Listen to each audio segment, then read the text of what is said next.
quería empezar preguntándoos... Yo he leído algunos guiones de Antonio y son extremadamente precisos y detallados. Es decir, son guiones que además podéis consultar en su página web, están en abierto desde hace poco. Y la pregunta con la que querría un poco iniciar este diálogo, este debate, es cuando os enfrentáis a un guión de Antonio, ¿cómo es ese diálogo y cómo es ese tira y afloja entre el guión ya construido y el futuro dibujo que vosotros vais a plasmar? Bueno, yo cuando recibí, yo no conocía a Antonio, me llamó un día a ver si yo quería hacer la historia de su padre, ¿no? Y yo estaba en el jueves, o sea, hacía humor solamente. Y le dije, oye, pero yo no hago cómic, digamos, serio, cómic dramático, yo hago humor. Sí, pero yo te conozco, ya sé lo que puedes hacer y sé que puedes hacerlo. Bueno, a mí me gustó que me llamara, que pensé, pues igual sí que vale la pena probar. Bueno, recibí el guión, me mandó el guión y era un tocho así, o sea, una cosa así. Yo cuando lo vi me asusté, porque digo, madre mía, lo que tengo aquí. Lo que pasa es que empecé a leerlo y cuando había leído 10 páginas, digo, ¿sabes qué? Yo me pongo a dibujar ya. Y empecé a dibujar ya las 10 primeras páginas sin leer el guión. O sea, es una cosa que no es nada profesional, pero a mí me funciona bien, porque es como si estás leyendo una novela muy poco a poco y tienes que irla dibujando. Y hasta que no has dibujado no sabes lo que viene. Claro, esto... había personajes que tomaban mucha importancia que yo me daba cuenta al cabo de... ¿Se oye bien? ¿Se oye bien? Y me daba cuenta al cabo de un tiempo, ¿no? Digo, este tío es importante, yo lo he dibujado muy mal, entonces tengo que volver atrás y volver a hacer la cabeza del tío este, bueno, porque yo trabajo en papel, yo soy de los antiguos. Y bueno, lo que pasa es que el guión de Antonio es perfecto, es como una novela, o sea, no es como si... escueto, un personaje de pie, otro sentado, no, el personaje está de pie con una cara tal, va vestido con tal, o sea, todos los detalles, o sea, y él tiene una frase que está muy bien, que dice que un guión, antes que nada, tiene que conquistar al dibujante, porque si no conquista al dibujante, mal vamos, ¿no?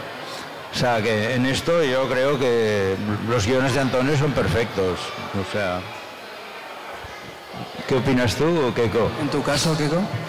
A ver, yo como tenemos así un público, digamos, hoy de universitario, vamos antes de que el catedrático siente cátedra y tal, os vais a cagar. Además, de verdad. Porque ese ha sido profe, ¿vale? O sea, que ya podéis estar atentos que lo va a ver y no descartéis incluso que expulse a alguien, a mí, por ejemplo, el primero. Profe en la universidad, ¿eh? Profe de universidad, sí. Bueno, a ver, si no estáis familiarizados con o habéis leído cómics y tal, tenéis que saber lo primero, claro, que un guión... Antes de que nosotros nos pongamos a dibujar necesitamos una historia, ¿no? Y esa historia se escribe y se acaba cristalizando en lo que llamamos un guión, que en esencia la palabra es la misma que la que se utiliza en el cine, ¿no? O sea, un guión cinematográfico y un guión de cómic se podría decir que son parientes, ¿no? Casi, bueno, son de la misma familia, varían algunas cosas. En el caso concreto de Antonio, como ha dicho Joaquín, tenemos a un guionista que ya piensa en imágenes, ¿no? Entonces esto para el dibujante es muy importante porque ya te va dando, te dice cómo quiere que sea el encuadre de la viñeta. O sea, estaría muy bien que vierais cómo hace Antonio los guiones, porque esto que ha dicho Julio, que los tiene en su página web, para que veáis hasta qué punto puede llegar, ¿no? Esto que estamos diciendo, ¿no? Yo he trabajado con otros muchos guionistas y normalmente suelen ser guionistas que dan más, entre comillas, más libertad al dibujante, es decir, les interesa que en el guión quede plasmado una mínima referencia a la localización del escenario, digamos, donde estamos. Imaginaos lo que ha contado Kim. Tenemos a dos personas hablando en una habitación, uno está sentado y el otro está de pie, ¿no?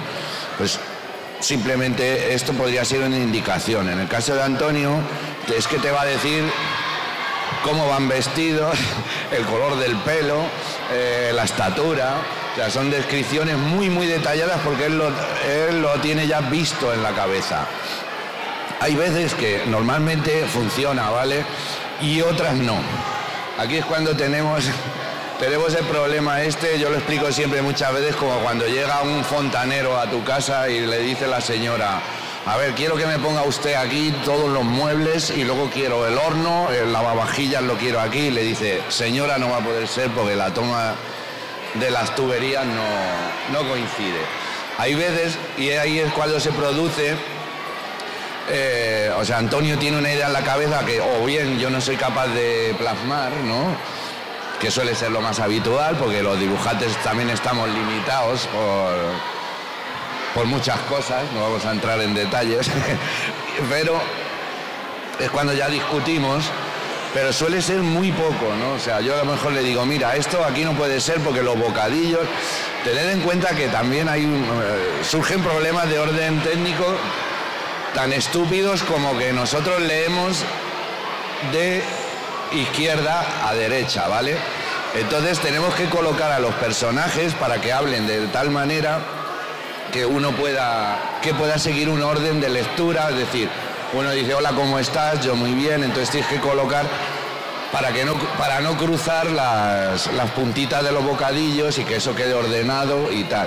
O sea, son cuestiones ya puramente técnicas que también están en el guión. Normalmente Antonio suele colocar siempre los personajes para que vayan hablando en el orden en el que vamos a ir leyendo la historia. Hay veces que eso se hace tan complicado que tienes que poner los bocadillos, por ejemplo, pues por debajo del pecho. Esto no lo sabía yo, no me había dado cuenta. Sí, claro, o sea, es que... Sí. Hay veces que eso se le pasa y dice: bueno, voy a intentarlo, ¿no? Cuando se le pasa y dice: no, porque si habla este primero no puede estar colocado aquí, tiene que estar sentado enfrente. O sea, todo eso va... Lo que quiero explicar es que todo eso va en el guión. Y cuando te enfrentas a un guión que ha escrito Antonio, normalmente te encuentras con un guión casi perfecto desde ese punto de vista, ¿no? O sea, desde el punto de vista de darle al dibujante mucho trabajo hecho. O sea, que no tienes, salvo ya lo de el puro trabajo de dibujar, documentarte para que eso esté bien, que pues eso, si están en una calle que todo esté perfecto, si es una calle de Vitoria, pues que sea la calle de Vitoria. Todo eso te va a ir indicado en... Hay dibujantes, que yo he hablado con ellos muchas veces, y ya acabo, que dicen que eso no les gusta, ¿no? Que ellos prefieren tener más libertad a la hora de plantearse la viñeta y en fin, esto va en gusto. Yo he trabajado de las dos maneras, las dos me gustan, pero teniendo en cuenta que nosotros tenemos unos plazos de entrega, un número de páginas que ahora con esto de los tebeos tan gordos que hay, nos ponemos en cualquier cómic, ahora tiene ya más de 100 páginas, 130, sí que es bueno que el dibujante tenga ya mucho del trabajo resuelto y que cuanto menos tengas que andar enredando con cuestiones, y el guionista se toma la molestia, como Antonio, de darte bastante de ese trabajo ya perfecto y una imagen ya totalmente plasmada. O sea, tú estás leyendo un guión de Antonio y ya estás viendo la viñeta en la cabeza porque él la ha visto antes. Él es uno de los pocos guionistas, y ya con esto termino de pelotearle y luego ya le daremos caña. Uno de los pocos guionistas que realmente piensa que piensa en imágenes, ¿no? O sea, porque ha leído muchos tebeos. Porque uno de los problemas que yo me he enfrentado es que con escritores que escriben muy bien, tienen buenas historias, pero no han leído tebeos. No han leído tebeos apenas y no comprenden muy bien la mecánica esta. Y sí, pues notas que los diálogos son cojonudos y esto, pero la parte visual está huérfana y dejas demasiado para que el dibujante invente y pueda estropear muchas cosas, ¿no?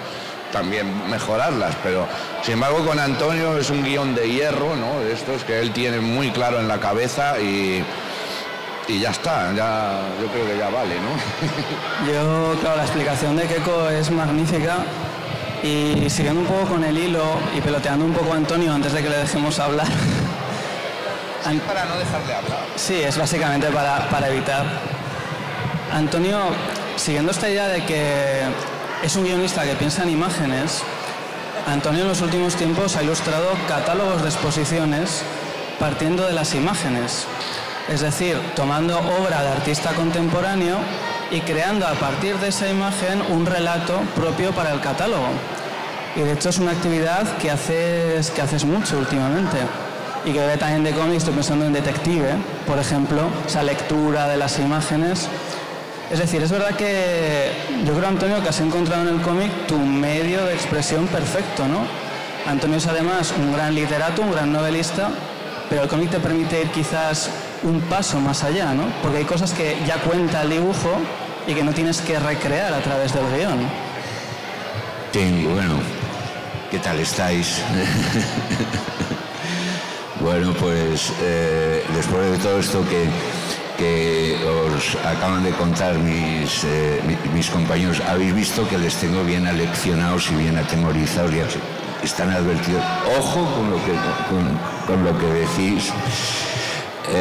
Bueno, es verdad que el mundo del cómic, yo no sé la afición o la relación que vosotros tenéis. Sé que en algunos de vuestros casos habéis leído algunos de nuestros cómics.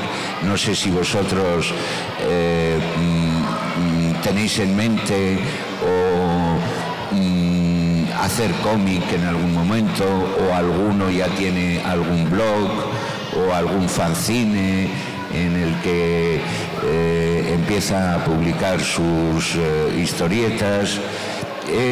Ya sabéis que vivimos desde hace tiempo, y a vosotros no os lo tengo que decir, en una era de comunicación visual fundamentalmente, ¿no?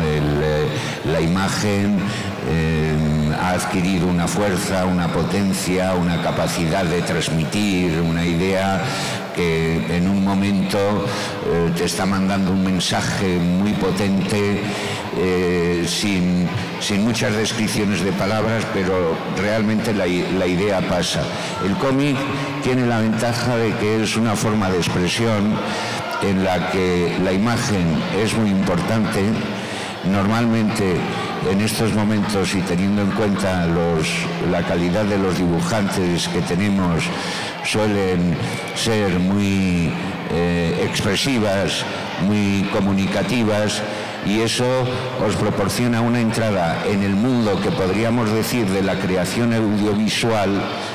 Es verdad que tecnológicamente parece mucho más atrasado que lo que pueda ser un vídeo, que lo que pueda ser una película, que lo que pueda ser un videojuego, pero ofrece realmente un campo de realización muy amplio, muy rico y sobre todo muy barato.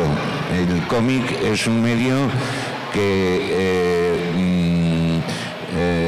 podéis abordar prácticamente pues con simplemente que haya una buena idea, una voluntad de sacarlo adelante y bueno, pues perder un poco tiempo, porque eso sí exige trabajo, y a partir de ahí os podéis montar una historia en la que no tenéis límites presupuestarios. Si queréis montar una historia de ciencia ficción en el planeta más alejado, donde los seres que lo pueblan son de lo más extraños y todo eso, eso lo podéis hacer con mucha credibilidad en el cómic. Y eso en el cine pues llevaría mucho más, retoques de infografía, de maquillaje, etcétera. Es decir, que es un medio eficaz en la comunicación, de mucho impacto, accesible, y que de cara a otras posibles realizaciones también pues audiovisuales, os da ya las pautas de lo que es un lenguaje, cómo se monta una secuencia, qué es lo que ocurre cuando, por ejemplo, no es lo mismo que un personaje cuente o diga una frase en un... imaginaros una frase neutra, un personaje que está diciendo y todo esto fue lo que ocurrió, ¿no? Entonces, según la expresión que tenga el personaje, según si ese personaje está diciendo esta frase desde un primer plano, muy primerísimo plano, con una cara de tristeza, con la cabeza así baja, con una iluminación en penumbra, y está diciendo, y esto fue todo lo que ocurrió. Nosotros entendemos ya que todo eso que ocurrió le ha supuesto a este personaje un dolor, un sufrimiento, acaba de contar una historia triste, ¿no? Sin embargo, esa misma frase dicha por un personaje con otra expresión, con otra iluminación, con otro plano, y esto fue todo lo que ocurrió. Por eso, daros cuenta que siempre la imagen permite matizar, modular y transmitir incluso el sentimiento y la emoción que está sintiendo el personaje en ese momento. O sea que a mí siempre me ha parecido un lenguaje extraordinariamente rico para contar todo tipo de historias.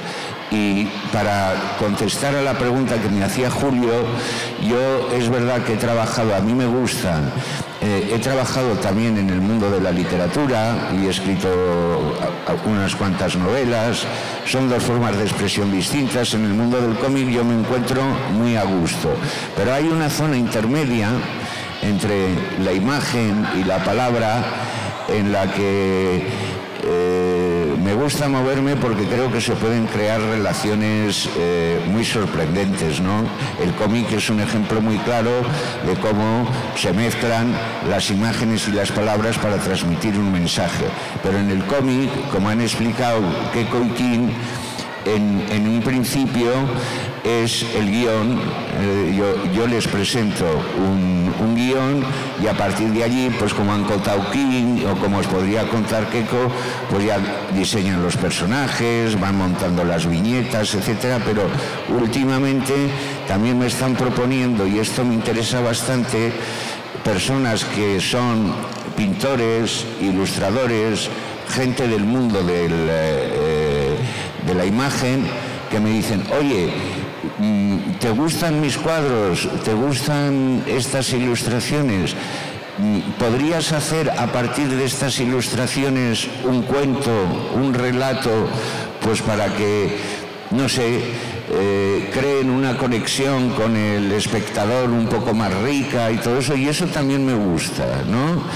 Es un viaje que puede ser de ida y vuelta. Es decir, en el cómic el viaje es desde la palabra hacia la imagen. Primero empieza la palabra y luego, en función de eso, pues ya se van realizando las imágenes, pero ese viaje también se puede hacer en el sentido contrario, y a partir de una serie de imágenes, de lo que te sugieren, de lo que te inspiran, crear tú un relato literario que esté más o menos relacionado con esa imagen y la realce.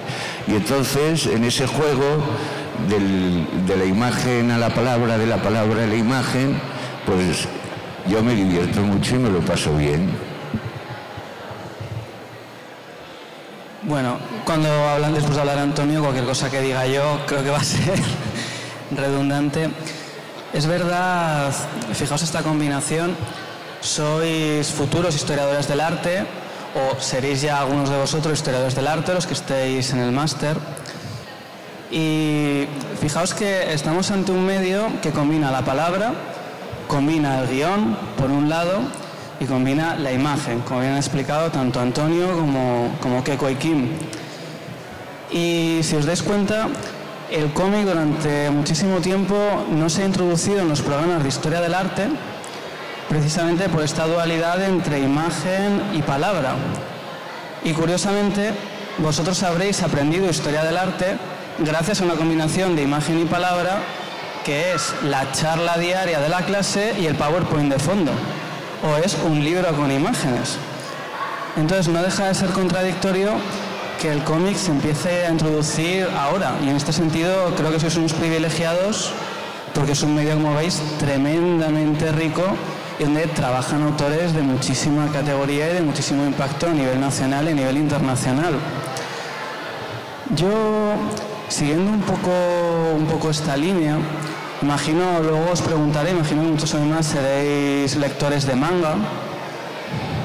Claro, sois la generación, yo también, Yo crecí con Bola de Dragón, imagino que vosotros con Naruto, One Piece, no tanto, también One Piece, que sigue activo, yo lo sigo leyendo, Bleach, todos los shonen de herencia japonesa. Yo voy a hacer, antes de ir a esa parte, voy a hacer un breve excursus y voy a unificar en una pregunta a los tres. Tanto en los cómics que desarrolla Antonio con Keiko como los que desarrolla con Kim, hay, por un lado, una profunda importancia de la historia del arte. De hecho, en Yo Asesino, el protagonista es un profesor de historia del arte de la Universidad del País Vasco. Es un cómic que os recomiendo vivamente, ya que es un profesor de la Universidad del País Vasco que, si conocéis un poco el cómic, entiende que el asesinato es una forma de bella arte, ¿no? Es una forma de arte, quizás la más elevada de todos. Y además de que hay una gran importancia de la historia del arte, hay una gran importancia de la historia. Podéis leer en muchos de sus cómics toda una forma de entender la propia historia de España. El arte de volar y el ala rota que realiza junto a Kim son una magnífica muestra de la España desde la Guerra Civil hasta la actualidad, a través de la vida de los padres de Antonio. Entonces, yo te quería preguntar, Antonio, y por extensión a Keiko y a Kim, esta huella de la historia del arte y de la historia en los guiones que planteas y en vuestros cómics, en vuestros dibujos, viene en gran medida de una gran influencia lectora, entiendo, ¿no? Tú eres filólogo francés de formación, pero hay muchísima cultura histórica y muchísima cultura visual, muchísima cultura plástica. Yo he visto en tu casa cuadros, libros de artistas hiperrealistas, de artistas figurativos, de arte pop. Entonces, esa formación realmente la has ido adquiriendo continuamente y la plasmas de una forma maravillosa en todas tus historietas. Sí, sois alumnos de Historia del Arte, entonces, todos vosotros. Sí. Bueno, el protagonista, si habéis leído, el protagonista de Yo Asesino es profesor de Historia del Arte, y no conozco quiénes son vuestros profesores, pero mi protagonista al mismo tiempo es asesino en serie. Supongo que no os extrañará que un profesor de universidad sea asesino en serie, es bastante plausible, y aunque parezcan muy correctos en clase, es una actividad que, hombre, supone un subidón de adrenalina y luego extraordinariamente creativa, como dice el protagonista de la historia, que dice que, claro, que hay... ¿Qué gesto de creación hay más radical que crear dando la muerte, ¿no? Y además, cada asesinato él se lo plantea de manera como una performance artística y de una manera muy, muy creativa, nunca repite la manera de actuar, etcétera. Entonces, realmente es, digamos, una forma de llevar al extremo una concepción de la creación artística en la que ya, digamos, se superan todas las limitaciones morales, éticas y todo esto, y es ya la creación por encima de la vida de los demás. Ese es sin duda el cómic en el que, digamos, el mundo del arte está más representado. Pero yo soy una persona que, como os explicaba antes, pues bueno, creo que lo decía también Keiko, yo he crecido leyendo tebeos, leyendo cómic, soy una persona, y he seguido leyendo tebeos y cómic hasta estas edades, ¿no? Que puedes decir, bueno, pero ya podías empezar a leer alguna cosa que de provecho, ¿no? No solo estar leyendo tebeos, ¿no? Pero bueno, bromas aparte, el mundo de lo que es las imágenes visuales, vivimos siempre, hoy en día mucho más, pero ya desde mi generación, en un mundo en el que la imagen ha tenido mucho peso. Los cuadros, las obras artísticas que vosotros estudiáis en clase y todo esto, en su época también fueron muy conocidas, muy visitadas, en algunos casos tenían una dimensión también de lectura y de aleccionamiento popular. Es decir, que la cultura de la imagen, aunque la cultura de la palabra la haya dejado a un lado, siempre ha sido fundamental. Y yo pienso que en cierta medida, para definir a un personaje se le puede definir también en función de los cuadros que decoran su casa. Yo si voy en vuestro caso además, que sois alumnos de Historia del Arte, que se supone que tenéis una cierta sensibilidad hacia este tema, que tenéis unos ciertos gustos, pues yo supongo que las paredes de vuestra habitación o en vuestros móviles tendréis almacenadas imágenes que os han gustado, que os parecen de impacto, que os resultan sugerentes, que en un momento u otro intercambiáis, ¿no? Y esas imágenes, de alguna forma, si os gustan, o porque si os quedáis enganchados con ellas, es porque algo han tocado en vuestro carácter, en vuestra forma de ser, que os han impactado. Y igual esa misma imagen a otro amigo, a otro compañero, pues a mí tampoco me parece. Es decir, que el colocar cuadros dentro de una viñeta y el ver si a un personaje le gusta el cuadro o no le gusta, o es su cuadro, todo eso es también una manera de definirlo, ¿no? Y aparte, desde un punto de vista estético, la viñeta plasma muy bien.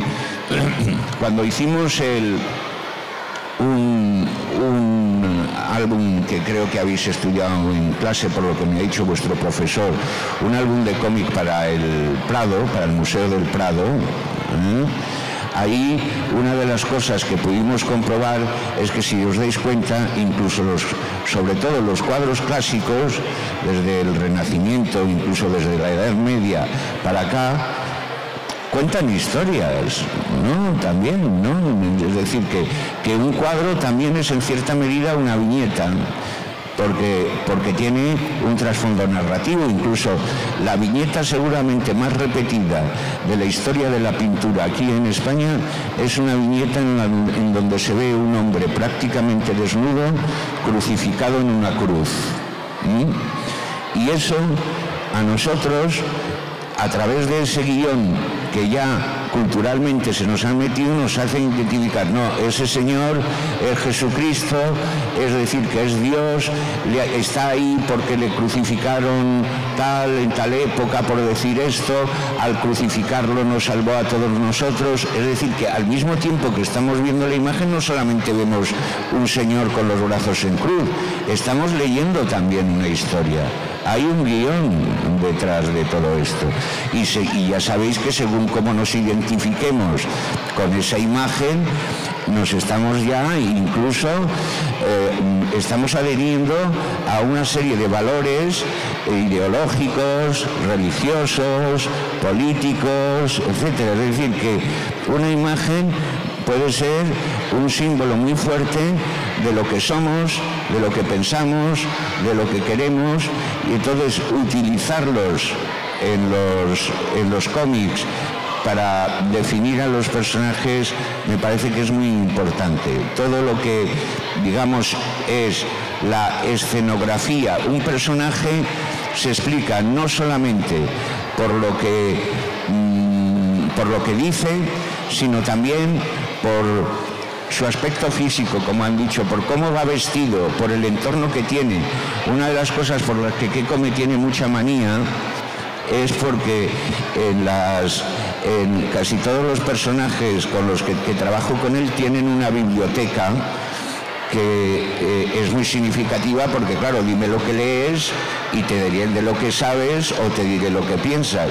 Pero claro, Keiko, hacer una biblioteca igual es un poco, ¿no? No, esto es cierto. Cuando llega la viñeta esta dice, vemos la estantería de la habitación del personaje, digo, ya está. Digo, imaginaos lo que es tener que hacer uno por uno todos esos lomos de los libritos.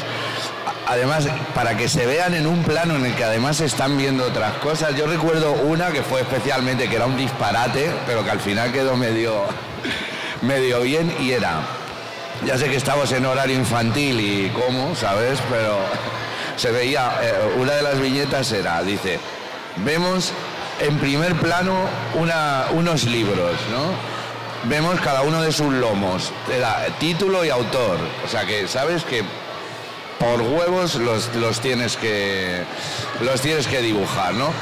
Y al fondo vemos a una pareja metiéndose mano porque están liados a punto de irse al dormitorio, a la cama. Digo, a ver, esto, o sea, ¿cómo puedes hacer tú que se vean unos libros en primer plano, al fondo Bueno, pues se hizo, ¿no? Esta es una de las viñetas así que tengo clavada, ¿no? Como una estaca ardiendo, ¿no? Porque fue tener que hacer uno por uno todos los... Ahora ya, además, sí que es verdad que ya tenemos las facilidades del ordenador, ¿no? Pero cuando yo tuve que ir buscándome todos esos títulos, de las portadas de los libros saqué como filetitos, ¿vale? Con el título y el autor, y luego lo fui montando en los lomos de... Esto es un trabajo, o sea, incluso haciéndolo con el ordenador de chinos, pero lo que está diciendo Antonio es importante. A través de los libros, de las lecturas, de los cuadros que cuelgan en la pared, sabemos muchas cosas de ese personaje que a lo mejor tendríamos que estar explicando de forma indirecta o farragosa a través de textos explicativos. Y como aquí es verdad que estamos hablando de un arte visual, es importante que la imagen ahorre no ahorrar lectura por vaguería al lector, sino sobre todo que evite redundancias, evite si puedes plasmarlo en una imagen, déjalo mejor, porque también el lector se siente mucho más satisfecho cuando en una imagen lee. A todos nos gusta, como ha explicado Antonio, leer imágenes, ¿no? Por ejemplo, cuando vas al Museo del Prado, cualquier museo de iconografía religiosa, está llena de códigos, de símbolos, que ya podemos interpretar, ¿no? De forma porque pertenecían a una época en la que la gente no sabía leer. Entonces, las imágenes explicaban todas esas historias a través de un simbolismo a veces bastante enrevesado. Estoy pensando en la Edad Media, por ejemplo, que para los dibujantes y para muchos artistas de cómic la Edad Media es una época así muy interesante, porque casi asistimos al nacimiento de una narrativa dibujada, ¿no? De una narrativa dibujada con incluso un orden secuencial, ¿no? En un orden de secuencia de viñetas. Yo recuerdo haber estado en la catedral en la cripta esta de San Isidoro de León, en la que incluso hay textos encima de las cabezas de los personajes que dicen cosas, y estás viendo con un lenguaje ya muy protohistorietístico, estás viendo ya el nacimiento de una forma de contar historias a través del dibujo, con una economía de trazo, de color, tal, que es asombrosa, ¿no? Que dices, hostia, pero realmente dices, es que esto es un tebeo, está hecho hace 600 años, ¿vale?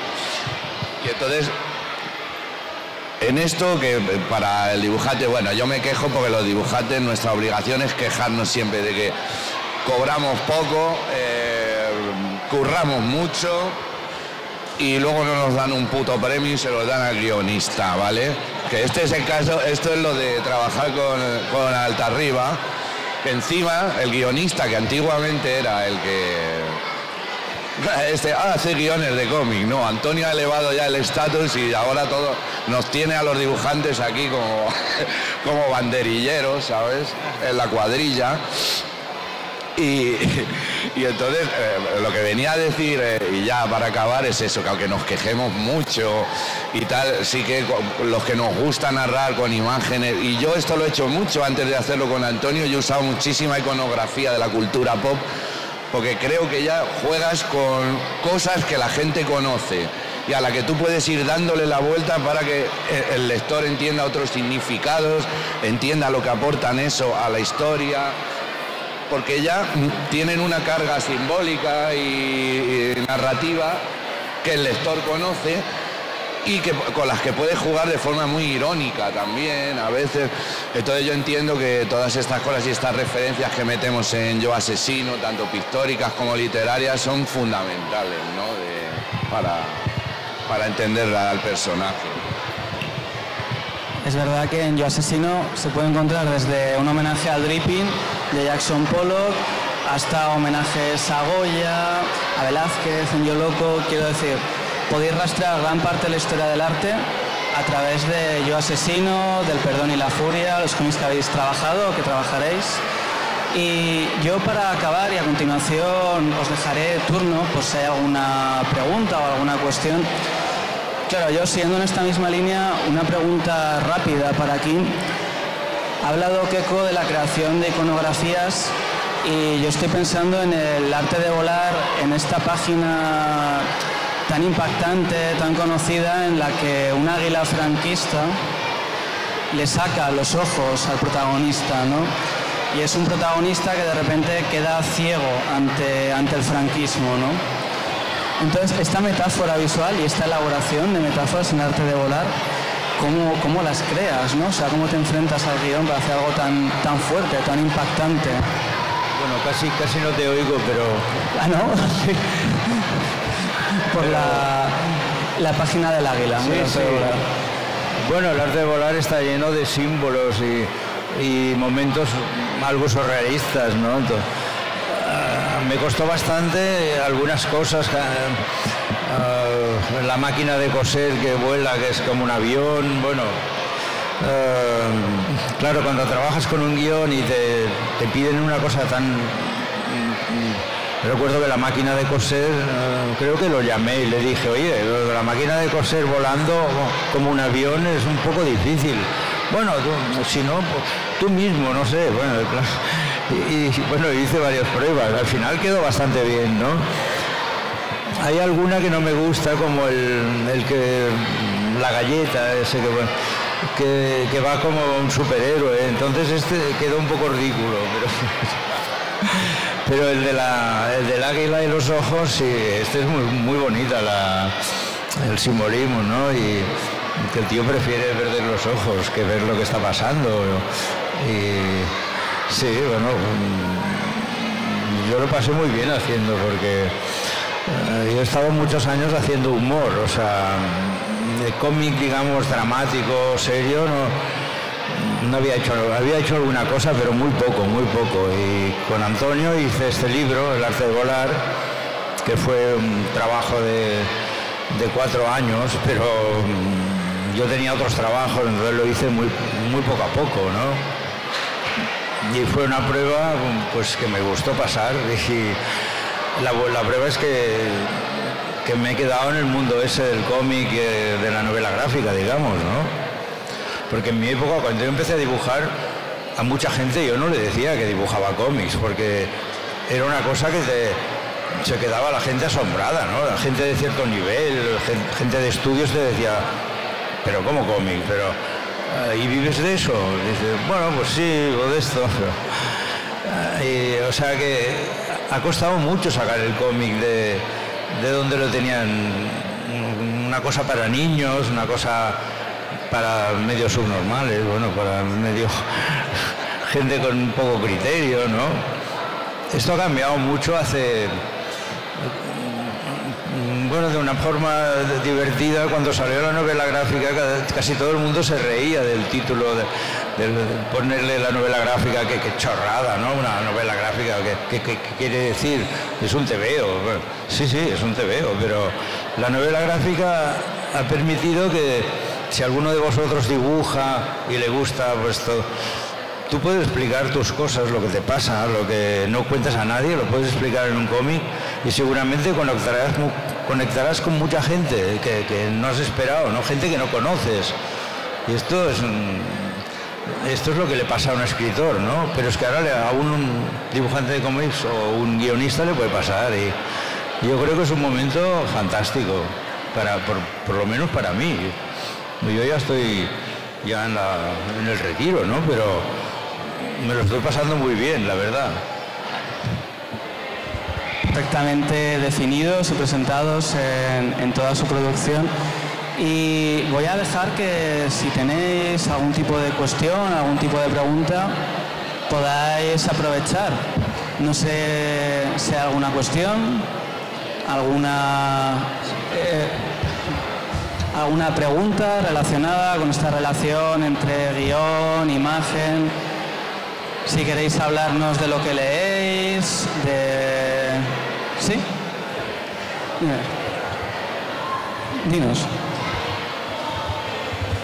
Pues, a ver, tengo una pregunta para Antonio, que está relacionado con el tratamiento de los personajes y también con esa parte biográfica que tiene el ala rota y el arte de volar.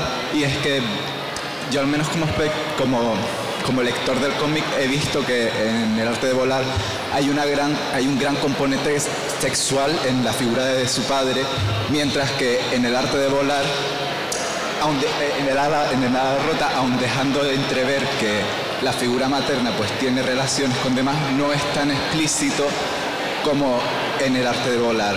Y la pregunta tendría que ver con si eso es una censura pues obviamente porque es una figura materna y esos temas a veces son complicados de tratar, o por englobar a la figura femenina en una sociedad en la cual su sexualidad se veía coartada y no liberada, aunque ella lo practicara. Qué buena pregunta.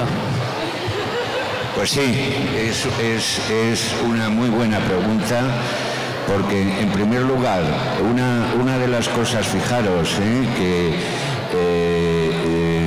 a veces ha provocado dentro del público como una reacción. Es un libro que sorprendentemente para King y para mí, tanto el ala rota como el arte de volar, ha recibido fundamentalmente elogios, muy buenas críticas, y en algún caso sí algún reproche o por lo menos alguna objeción o algo que la gente no terminaba de estar de acuerdo es en que en estos libros hablara de una manera bastante evidente de la sexualidad de mis padres, sobre todo, como dices, de la de mi padre, porque esto es algo que yo creo, no sé cómo lo vivís cada uno de vosotros, ¿no? Pero hay ahí como una especie de... Tendemos a pensar que papá y mamá no lo hacen. No sé por qué, porque además si vosotros estáis aquí es porque papá y mamá lo hicieron, ¿no? Y es una escena que a veces resulta difícil es decir, que tendemos a desexualizar a los padres, y es una escena que a veces el representarlos en esta dimensión sexual incluso nos resulta... nos da un poco nos resulta difícil de encajar esto, pero yo era algo que quería desde un principio introducir en el libro, porque me parece que esa dimensión que a veces no tenemos nosotros en cuenta en relación con nuestros padres, la dimensión sexual, es muy importante para explicar el carácter de una persona. Y luego también, a lo largo del siglo XX, como sabéis, pues la mirada de la sociedad con respecto a la sexualidad ha ido cambiando y ha ido evolucionando muchísimo, ¿no? Los que estáis aquí, pues afortunadamente no tenéis nada que ver, ni habéis tenido que soportar pues el tipo de miserias y de educaciones sexuales pues que gente como Quino, como yo, de nuestra edad, pues hemos tenido que aguantar porque todo era pecado, todo estaba mal, no se podía ni mirar a las chicas, ni los chicos mirar a los...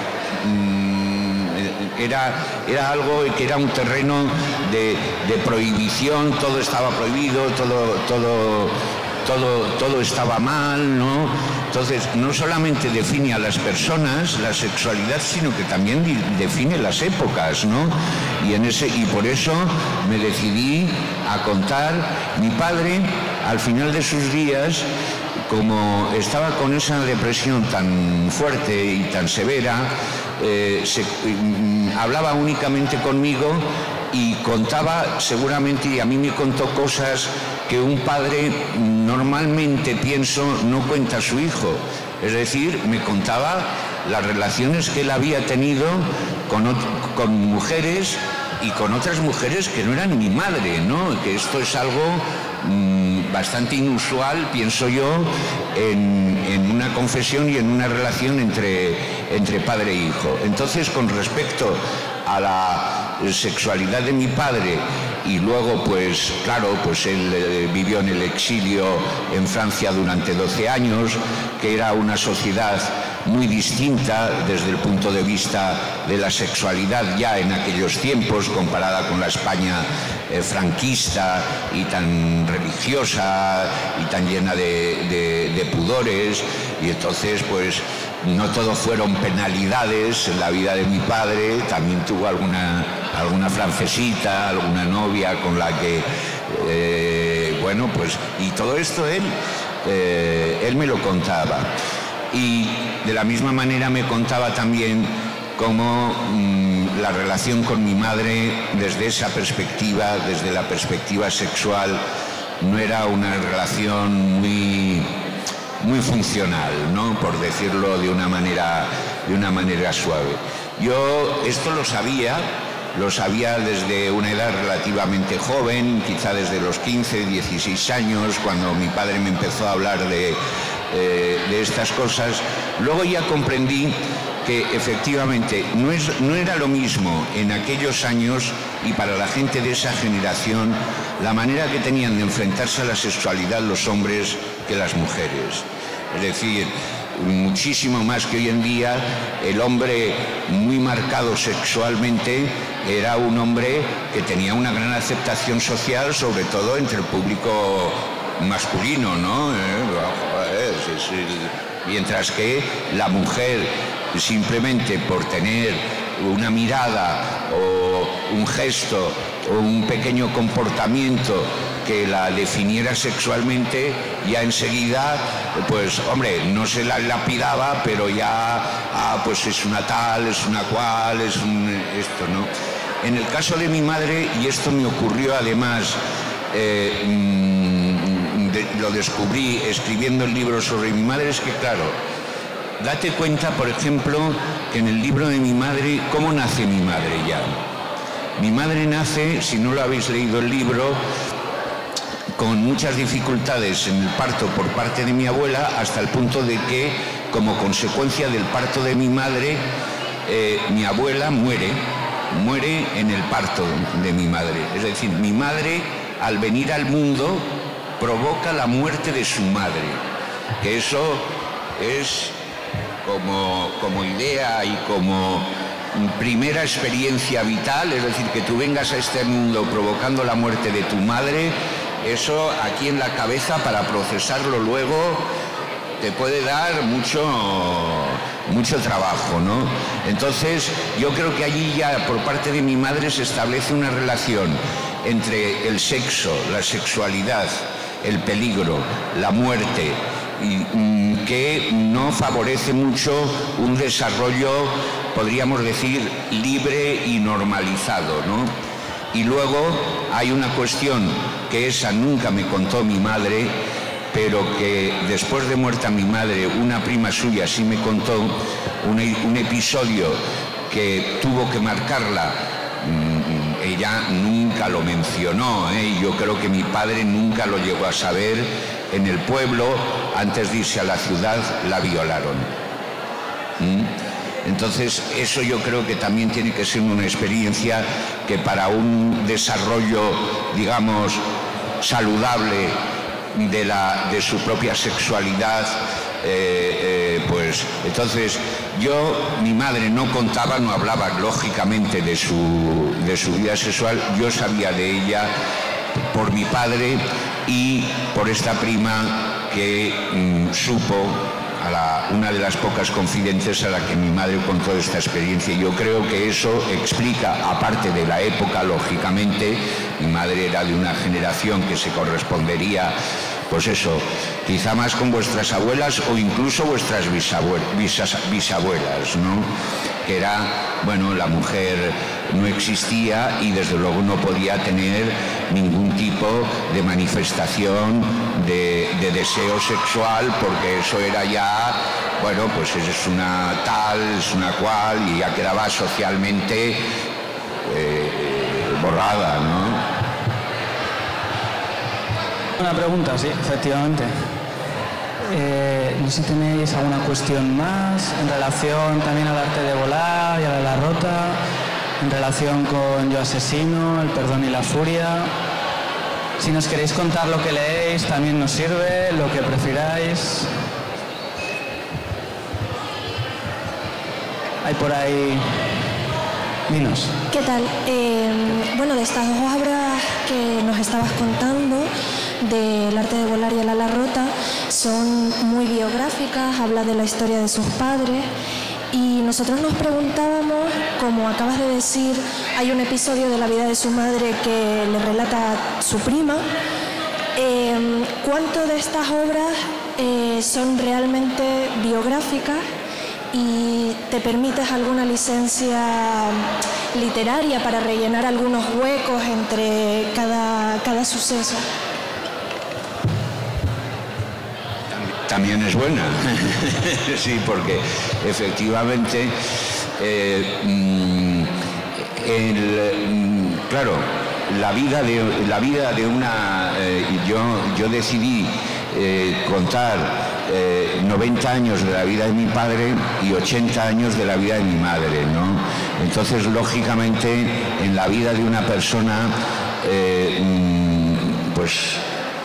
sobre todo en aquellas épocas que eran tan difíciles, pues ocurrían muchas cosas, pero también hay muchos tiempos, lo que podemos decir tiempos muertos, que no pasa nada o no pasa nada que sea significativo. Entonces tú, a la hora de recoger lo que sabes, el testimonio que tú tienes de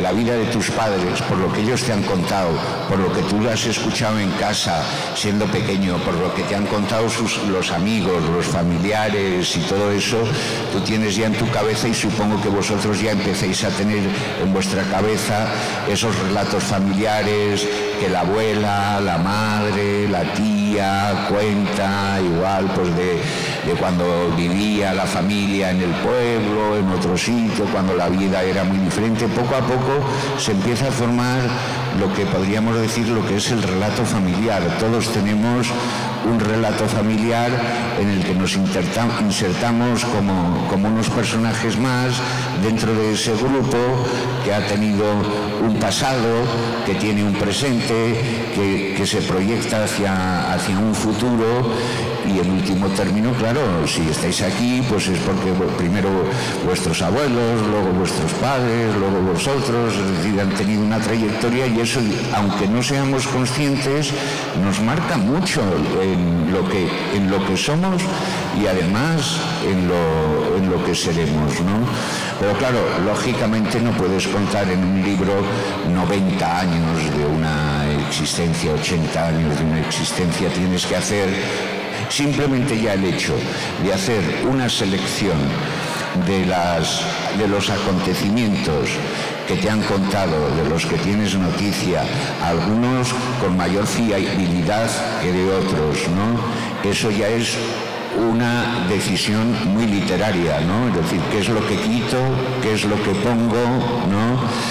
Como, por ejemplo, en algún caso, pues a la historia que está documentada, que es básicamente, ya diré en qué porcentaje cada una obedece y responde a hechos reales, le tienes que hacer también unos arreglos, pues porque, por ejemplo, pues en el caso de mi padre, pues a veces, como sabía que habían ocurrido épocas muy duras y muy difíciles, pero que también había tenido otros momentos más felices, pues procuraba después, por ejemplo, de una escena muy dura, donde lo había pasado muy mal, digo, bueno, pues ahora un poquito de distensión, ahora le vamos a poner, pues, algo, una anécdota que sea un poquito más divertida, que relaje un poco al público. Y entonces en el montaje y organización de los acontecimientos, algunos no obedecen a la cronología real y están montados en función de una estrategia narrativa, ¿no? Para que el lector, pues su ritmo de identificación, de conexión con el personaje, después de estar así, pues que se relaje un poco, ¿no? Entonces, todos estos trucos están.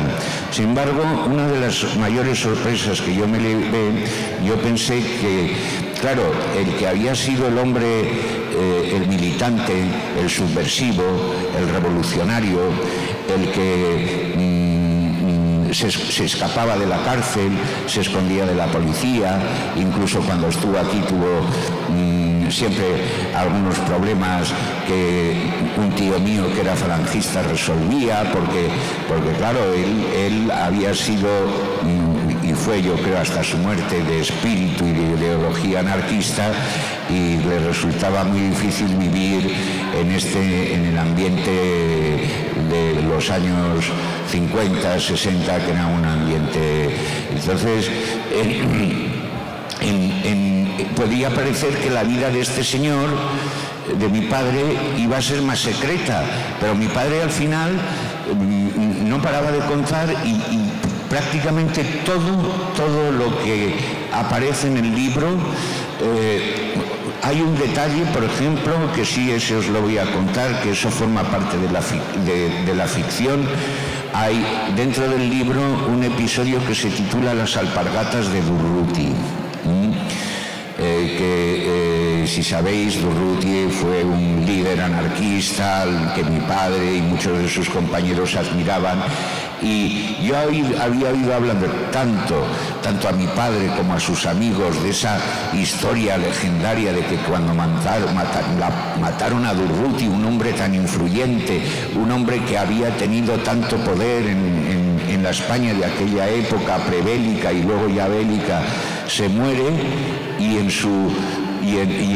en su maleta solo encuentran una camiseta y un par de alpargatas gastadas, ¿no? Es decir, que ese era todo el patrimonio que tenía, y eso era para los anarquistas de la época la prueba de la honestidad y de que no se había aprovechado. Vamos, que no tenía ninguna cuenta en Suiza, como ahora suele ser habitual, ¿no? Entonces, joder, lo de las alpargatas de Durruti, yo lo era una cosa, y decidí que mi padre las tuviera, ¿no? Y eso porque me permitía hacer como una especie de nexo de unión de todo ese capítulo bélico, ¿no? De hecho, al final de ese capítulo él las quema, como diciendo, bueno, ya vuelvo a España, esta idea de cambiar el mundo, de convertir en realidad mis ideales, se ha acabado, la cierro, ¿no? Entonces, eso es un artificio literario. Mi padre nunca tuvo las alpargatas de Durruti, pero bueno, lo metía así un poquito como elemento de unión. Sin embargo, el libro que es más donde yo me he tenido que limitar a hacer lo que denomino como reconstrucciones verosímiles, porque no he podido conseguir entrar en muchos espacios y en muchos momentos de la vida de mi madre. Hay momentos que sé que tuvieron que ser decisivos, como por ejemplo los años que mi madre pasó cuidando de mi abuelo, que estaba paralítico, que estaba ella sola para cuidar de un hombre mayor, en un momento en que España estaba en guerra, con que un hombre que le había intentado matar cuando ella nació, cómo fueron esas relaciones, ¿no?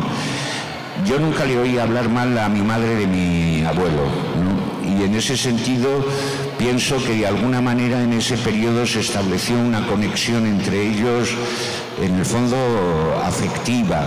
Y entonces he intentado, en el caso de mi madre, hay muchos momentos que son eso. Bueno, teniendo en cuenta la situación, teniendo en cuenta el carácter de mi madre y de los personajes que participan, yo creo que lo más probable es que ocurriera esto de esta manera. Y es allí donde, lógicamente, en ese libro, donde interviene, si en el arte de volar podemos decir que el 90% responde a hechos auténticos, bueno, pueden estar más o menos exagerados en función de cómo lo contaron, porque claro, hay muchas fuentes con las que tienes que contrastar, pero sé que ocurrieron. Y en el caso de mi madre, pues te podría decir que igual ese porcentaje de realidad se reduce al 70 o incluso al 60%, y lo demás es un poco pues ficción literaria para ir rellenando con verosimilitud lo que creo que ocurrió. Sois muy buenos lectores, porque han sido dos preguntas tremendamente profundas. ¿Hay alguna por aquí? ¿Sí? ¿De la parte de lectura de manga? Hola. Hola. Que yo quería preguntarle que hasta qué punto la minusvalía que tenía su madre en el brazo era real, que no lo sabían, o fue simplemente un recurso ficticio para darle más suspense. Y otra pregunta maravillosa, ¿eh? Y voy a complementarla siguiendo con esa línea de cuando os enfrentáis a representar algo tan duro, realmente cómo os produce impacto el guión cuando lo leéis, algo tan duro como lo que ha comentado. ¿Os afecta como dibujante realmente enfrentaros al dibujo de esa página, esa biografía tan difícil? Que conteste Kim en ¿no? Aquí. Pero no me he enterado que... Estaba firmando el libro que... No, está bien. Ayer dejé de firmar. Cuando te enfrentas a algo tan difícil como esa ala quebrada, ¿no?, de la madre, como ese ataque del padre al inicio del libro del ala rota, realmente, ¿cómo te enfrentas a esa representación de un guión tan duro que además es al principio? O sea, que es que ya el libro empieza declarando una declaración de intenciones, ¿no? Bueno, a mí es un libro que me gusta mucho y disfruté mucho haciéndolo, porque el arte de volar fue una prueba algo difícil. Yo no estoy muy contento, las caras de los personajes, bueno, muchas cosas que no me gustan, ¿no? Y en este intenté pues solucionar esto, pero la historia me pilló enseguida, o sea, porque es una historia muy bonita. Y cuando me lo releí, este libro, cuando acabé me lo releí y me di cuenta que había un par de momentos que casi hace llorar, ¿eh? Y llamé a Antonio y se lo dije, oye, ¿sabes qué hace llorar este libro? Y me dijo, ¿qué dices? Le digo, sí, hay un momento que cuando lo he leído es que... Y esto en un cómic es casi increíble que ocurra, ¿no? Un cómic que te haga llorar es... Seguramente no lo habéis leído este libro, ¿sí? Bueno, pues... Sí, son buenos lectores, han venido preparados. Bueno, muy bien, pues el que no lo haya leído, que se lo prestáis y veréis que disfrutaréis de la historia, no la dejarás la historia. El arte de volar, que ha sido siempre el libro número 1, ¿no? Pero yo creo que este es un libro que tiene quizá más... No sé, ahora me gusta más el segundo libro a mí. Y mucha gente que viene y me lo dice, ¿no? Amor, el arte de volar es fantástico, pero el ala rota es otra cosa, es... En fin, pues no sé qué... Si está contestado. Para responder directamente a tu pregunta, aunque parezca increíble, eso es cierto. Eso es cierto, y es cierto tal y como lo cuento. Es decir, que cuando mi madre muere en 1998, es decir, que daros cuenta que yo ya tengo en ese momento 45, 46 años. Es decir, no soy un niño, conozco a mi madre desde hace 45 años que vivo con mi madre en una relación muy estrecha. Yo soy hijo único. Yo tenía con mis padres muy buena relación, mi madre me quería con locura y guardo un recuerdo siempre muy cariñoso de todo lo que fue. Y claro, pues yo incluso recuerdo, y después adquirió sentido, de que muchas veces cuando le iba a acompañar a la compra, me decía, dice, Ana, ven que me ayudarás a traer las bolsas del mercado, ¿no? Pero bueno, pero eso a mí me parecía pues bien, lo lógico. La madre pues dice al hijo, pues esto sin más, ¿no? Entonces, tal y como lo cuento en el libro, es decir, que es ya en su lecho de muerte, y cuando yo le digo a la enfermera que no le ponga el gotero siempre en el mismo brazo porque lo tiene ya acribillado y lleno de moratones y de todo eso, y que se lo ponga en el otro, la enfermera se me queda así mirando con cara de... Pero señor, si su madre tiene el brazo así encogido y no lo puede ni apartar ni estirar. Yo me quedo, digo, bueno, pero ¿cómo que no? Y yo pensaba que eso igual había sido, pues no sé, de algún accidente reciente que no me había enterado, de cuando estaba ella en la residencia. Pregunto a mi madre, digo, pero mamá, ¿qué te ha pasado en el brazo? ¿Por qué lo tienes así? ¿Te has caído? ¿Te has roto? No sé qué. Dice esto, y como ya estaba así, ya muy mal, que si iba, lo único que conseguí que ella dijera es que lo tenía desde siempre, y bueno, como si habéis leído el libro sabéis, mis padres tardíamente, después de 35, 36 años de matrimonio, se separaron. Fui a ver a mi padre, que estaba vivo, y le pregunté, digo, oye, papá, ¿tú sabías que mamá no podía mover un brazo? Y no tenía ni idea. Claro, te haces muchísimas preguntas dice, hostia, ¿qué relaciones han tenido? Porque, hombre, lo mío es grave, ¿no? Que en 46 años de esa relación tan estrecha de una madre que te coge, que te abraza, que te ha llevado en brazos, que te ha cogido de la mano, que no sé qué, y que no te hayas dado cuenta de que tiene esa dificultad de movilidad del brazo, eso tiene... Pero claro, un marido, no sé, en la intimidad ya no sé, la alcoba de la relación matrimonial y todo eso, que tampoco tengan idea. Y claro, pues lo siguiente que hago es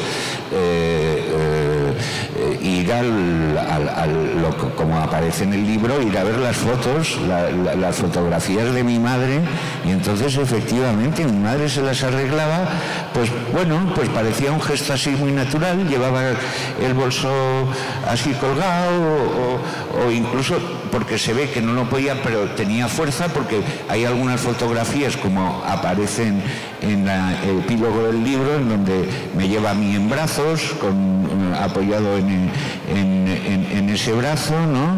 Entonces, joder, fue desde luego una sorpresa, y no solamente nosotros, sino que nadie en la familia, que luego han leído pues alguna sobrina, alguna prima y todo esto, pero ¿qué dices de que la tía Petra no movía el brazo? Digo que no lo movía. Y de hecho hay una cosa que hemos hecho constar en los contratos de traducción a los demás países, que ahora va a salir, mi padre y mi madre van a salir en chino, y a mí se ha traducido en muchos sitios, que siempre aparezca ese epílogo final en el que se ven las fotos de mi madre. Entonces, en aquellos tiempos no era como ahora, ¿eh? El álbum familiar se tenían media docena, una docena de fotografías, no millones de fotografías. Entonces, pues en distintas épocas, y para que se vea que siempre, de una manera o de otra, muy natural, pero ella siempre iba con el brazo así. Y lo digo que lo ponga porque realmente resulta tan increíble que hay mucha gente que plantea esta pregunta, pero bueno, eso es un truco literario, porque no puede ser que ni el hijo ni el marido se hayan dado cuenta de que esta mujer no puede mover el brazo, pero bueno. Pero eso me pareció, en primer lugar, me daba un título muy sugerente para el libro, El ala rota. El libro de mi padre se había titulado El arte de volar. Entonces mi madre era la que tenía el ala rota, y eso también era muy representativo de esa ala rota que de alguna manera tuvieron mi madre de esa forma tan concreta y tan física, pero todas las mujeres de esa época, que les impedía volar y alcanzar los objetivos que se planteaban. Luego también habla de la invisibilidad de las mujeres, ¿no?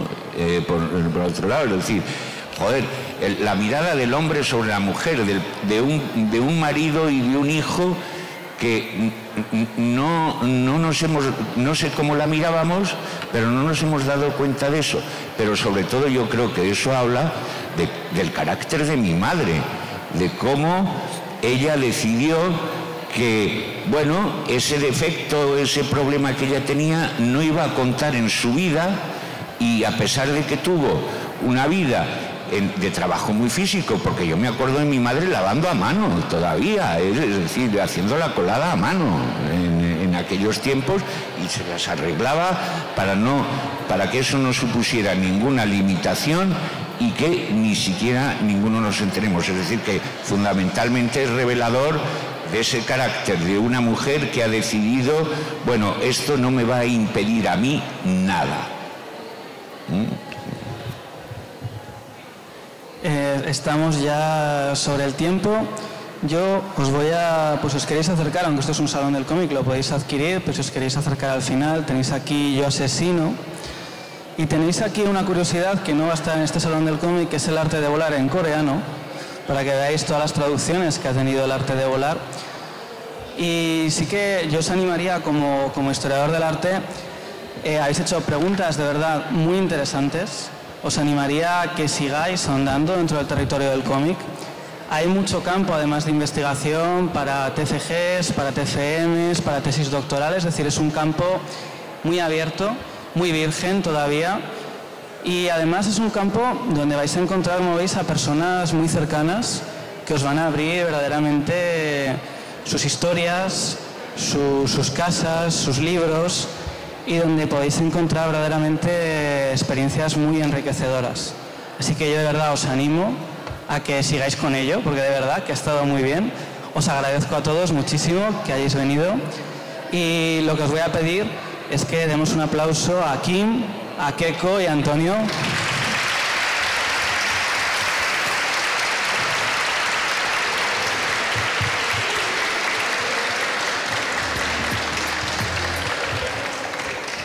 Y aquí están a vuestra disposición, si queréis firmas o lo que queráis.